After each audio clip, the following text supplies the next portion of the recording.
Maître et possesseur de la nature, assis près du poêle, moi Descartes en cette année 1637. Je repense l'univers, je chasse les vieux doutes, je chasse les chimères. Je ne vois plus d'esprit, de nymphes ou de dieux, juste de la matière qui s'étend sous mes yeux. La nature est une machine, un immense engrenage. Il faut en trouver les lois, mes mathématiques vont en trouver les clés.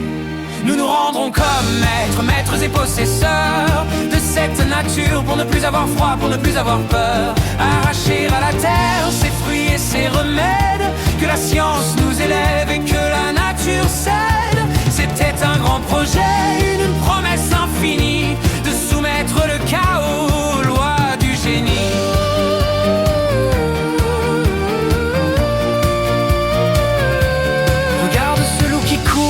Regarde cet oiseau, ce ne sont que des ressorts, des pompes et des tuyaux. Il n'y a pas d'âme qui vive sous la fourrure, pas d'émotion, juste de l'horlogerie.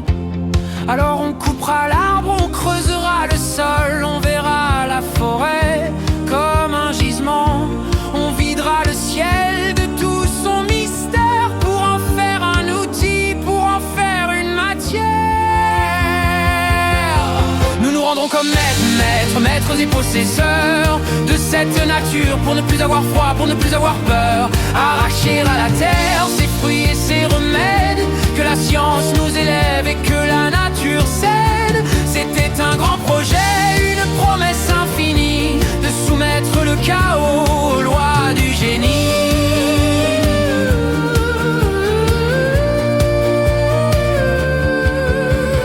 4 siècles ont passé sur le discours. Le maître est fatigué, enfermé dans sa tour.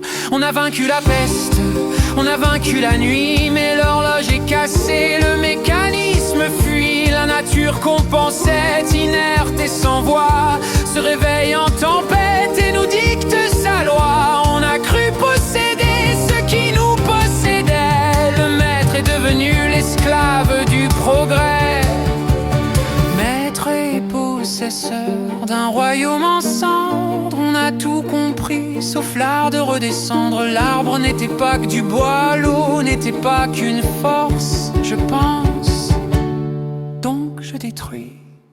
Nous nous rendons comme maîtres et possesseurs de cette nature, pour ne plus avoir froid, pour ne plus avoir peur.